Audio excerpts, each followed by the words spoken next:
Hi ನಮಸ್ಕಾರ. Speed news ವಿಶೇಷ ಕಾರ್ಯಕ್ರಮಕ್ಕೆ ಸ್ವಾಗತ. ನಾನು ಸುನಂದ ಅನ್ಸೂಯ. ನನ್ನ ಮುಂದೆನೇ ಪತ್ರ ಟೈಪ್ ಮಾಡಿಸಿ ಸಹಿಯನ್ನು ಹಾಕ್ಸಿದ್ರು. ಆಸ್ಪತ್ರೆಯಲ್ಲಿದ್ದರೂ ಸಹ ರಾಜೀನಾಮೆಗೆ ಒತ್ತಾಯ ಮಾಡಿದ್ರು. ನಾನು ಏನು ತಪ್ಪು ಮಾಡಿದೆ? ಭ್ರಷ್ಟಾಚಾರ ಮಾಡಿದ್ನ ಅಥವಾ ಅವ್ಯವಹಾರ ಮಾಡಿದ್ನ? ನನ್ನ ವಿರುದ್ಧ ಅವಿಶ್ವಾಸ ನಿರ್ಣಯ ಮಂಡಿಸೋದಕ್ಕೆ ಅವರ ಬಳಿ ಯಾವ ವಿಷಯ ಇತ್ತು? ಇದು ಹೊರಟ್ಟಿ ಅವರು ನೊಂದುಕೊಂಡು ಮಾಡ್ತಿರುವಂತಹ ಸಾಲು ಸಾಲು ಪ್ರಶ್ನೆಗಳು. ಇನ್ನೇನು ವಿರೋಧ ಪಕ್ಷದವರು ಹೇಳೋದು ಸರಿನೇ ಅನ್ಸುತ್ತೆ.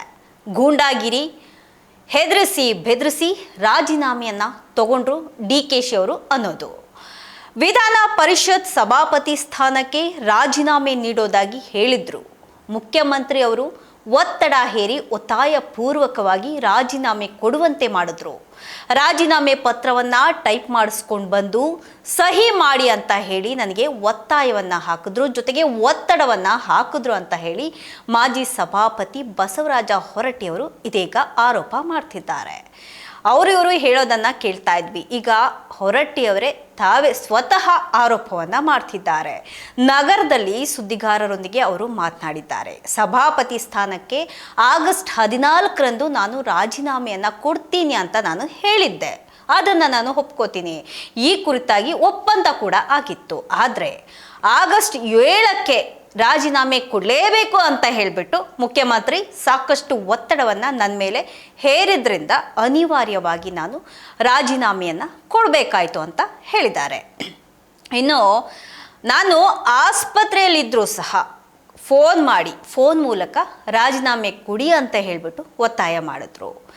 ನನ್ನ ಮುಂದೆನೇ ರಾಜೀನಾಮೆ ಪತ್ರವನ್ನು ಟೈಪ್ ಮಾಡಿಸ್ಕೊಂಡು ಬಂದು ಅದಕ್ಕೆ ನೀವು ಸಹಿ ಮಾಡಿ ಅಂತ ಹೇಳಿ ಒತ್ತಾಯ ಮಾಡಿದ್ರು. ಅಂದರೆ ನನಗೆ ಒಪ್ಪಿಗೆನೇ ಇರಲಿಲ್ಲ, ನಾನು ಕೊಡ್ತೀನಿ ಅಂತ ಅವ್ರಿಗೆ ಹೇಳೇ ಇರಲಿಲ್ಲ.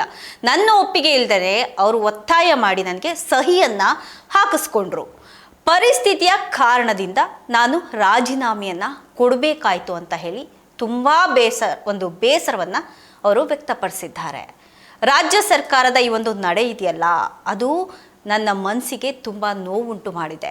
ಇನ್ನು ಮುಂದೆ ಸಾಮಾನ್ಯ ಸದಸ್ಯನಾಗಿ ಸದನದಲ್ಲಿ ಭಾಗವಹಿಸ್ತೇನೆ ಹೊರತು ಇನ್ಯಾವುದೇ ರೀತಿಯ ಒಂದು ಹುದ್ದೆಗೆ ನಾನು ಆಸೆ ಪಡೋದಿಲ್ಲ.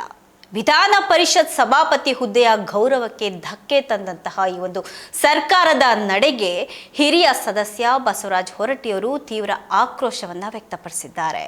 1956ರ ನಂತರ ರಾಜ್ಯದ ಇತಿಹಾಸದಲ್ಲಿ ಇಂತಹ ಒಂದು ಕೆಟ್ಟ ಬೆಳವಣಿಗೆ ನಡೆದೇ ಇಲ್ಲ ಅಂತ ಹೇಳಿ ಗಂಭೀರವಾದಂತಹ ಆರೋಪವನ್ನು ಮಾಡಿದ್ದಾರೆ.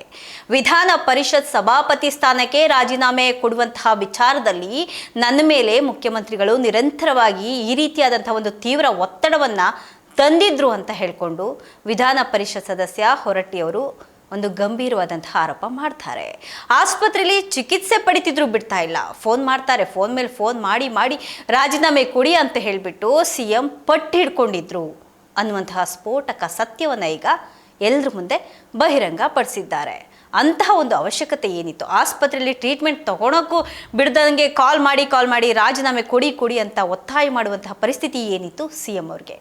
ಇನ್ನು ಸುದ್ದಿಗೋಷ್ಠಿಯಲ್ಲಿ ಮಾತನಾಡಿದಂತಹ ಹೊರಟ್ಟಿ ಮೊದಲೇ ಮಾಡಿಕೊಂಡಿದ್ದಂಥ ಒಪ್ಪಂದದ ಪ್ರಕಾರ ನಾನು ಆಗಸ್ಟ್ 14ಕ್ಕೆ ಕೊಡಬೇಕಾಗಿತ್ತು. ಆದರೆ ಇವರು ಒಂದು ನಿರಂತರವಾಗಿ ಒತ್ತಡವನ್ನು ಹಾಕಿದ್ರಿಂದ ಒಂದು 7ಕ್ಕೆ ನಾನು ರಾಜೀನಾಮೆಯನ್ನು ಕೊಡಬೇಕಾಯಿತು. ನಾನು ಆಸ್ಪತ್ರೆಯಲ್ಲೂ ಬಿಡ್ತಾ ಇರಲಿಲ್ಲ. ರಾಜೀನಾಮೆ ಪತ್ರ ಸಿದ್ಧಪಡಿಸೋದಕ್ಕೆ ನಾನು ಯಾರಿಗೂ ಹೇಳಿಲ್ಲ, ನಾನು ರೆಡಿ ಇದ್ದೀನಿ, ನಾನು ರಾಜೀನಾಮೆ ಕೊಡ್ತೀನಿ, ನಾನು ಸಹಿ ಮಾಡ್ತೀನಿ ಅಂತ ಯಾರೊಬ್ಬರಿಗೂ ಸಹ ನಾನು ಹೇಳಿರಲಿಲ್ಲ. ಆದರೂ ಸಹ ಅವರೇ ಆಲ್ರೆಡಿ ಪತ್ರವನ್ನು ರೆಡಿ ಮಾಡಿಸ್ಕೊಂಬಂದು ನನ್ನ ಕಣ್ಣೆದುರಲ್ಲಿ ಪತ್ರವನ್ನು ಇಟ್ಟು ಟೇಬಲ್ ಮೇಲೆ ಸಹಿ ಮಾಡಿ ಅಂತ ಹೇಳಿ ಎಲ್ಲರೂ ಸೇರಿಕೊಂಡು ನನಗೆ ಒತ್ತಾಯ ಮಾಡಿದ್ರು, ಒತ್ತಡ ಹಾಕಿದ್ರು.